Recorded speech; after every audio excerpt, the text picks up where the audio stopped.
You mentioned licensing, which is a really big, interesting part of like, once this gets really good, would Tesla license this software? But, you know, one thing I've always thought is if you kind of go down that rabbit hole, it's like, okay, well, if Tesla's the best at building cars, you have to build the sensors into the cars. You know, you have to have the FSD computer, which Tesla has. You're building the car with this mega casting stamping machine. You have the 4680 structural pack, which, you know, it's like, well, why are they licensing it and letting Volkswagen build it when Tesla's better at building it? So it just seems like, and we're limited on how many cells we have for a really long time. So to me, it just keeps coming down to the fact of like, it actually just makes the most sense for Tesla to like do it all themselves and just build all these robotaxis themselves versus licensing it and having someone try to, like, it's not that easy, you know, just to press a button and license. So the thing about autopilot that's really amazing is just how little it needs, right? So you've got all these other self-driving cars. They got all these other ugly LiDARs and sensors.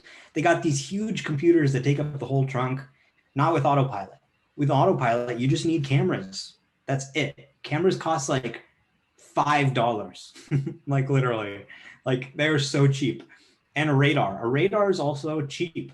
And sonar sensors, ultrasonic sonar pucks, they're also cheap. So the hardware is really cheap. The Tesla FSD computer, you know, it probably costs around $500 or something.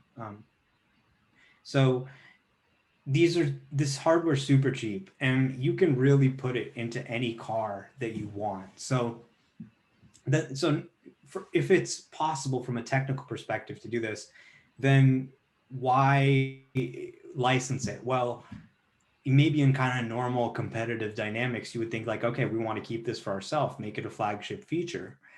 But in the AI world, having this data is enormously valuable.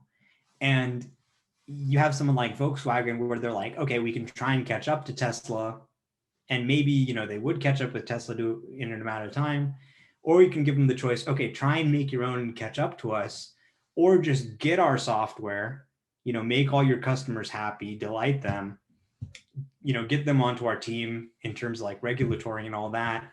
And then just have this insurmountable data lead that nobody can catch, because you're not only getting all the data from Tesla cars, but really from like every car in the world. And you're able to sell them insurance and do all these other things. And I think they'll sell their 4680 cells to other people if they're able to do it. And I think they'll license autopilot. And I think they'll open up superchargers. And the whole industry is trying to go electric, right?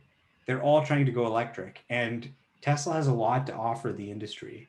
So I think this is really kind of underappreciated, is just how, you know, Tesla could have a huge business, not only selling their own cars, which I think will continue to be the best, but you don't always need the best, right? Like if you have a senior retirement community and they just need a van, you know, like a big van, and, you know, it's not really anybody's car. They don't care. It doesn't need to be a Tesla, but you can still put autopilot on it and, you know, design it for whatever you want. It's going to be like a playground of interior design, people designing all these interiors for autonomy. So I think it's a good idea just for the data and, you know, for a lot of other reasons. It's also just like Tesla doesn't have to put any CapEx towards building the car.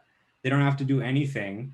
And the cars are going to be like a commodity anyway. Like the margins are not there. So make the money on the software. Makes a lot of sense. Help them go faster. Yeah. And it's the amount of technology, like when I drive my Tesla, I'm like, oh my God, like I feel like it's like this crazy supercomputer that is like, it's just not a car. Like there's so much insane technology under the hood that Tesla, there's so many components of it that each feel like they're $1 trillion problem. Like the chip with the neural net running on it just alone feels like, you know, so much.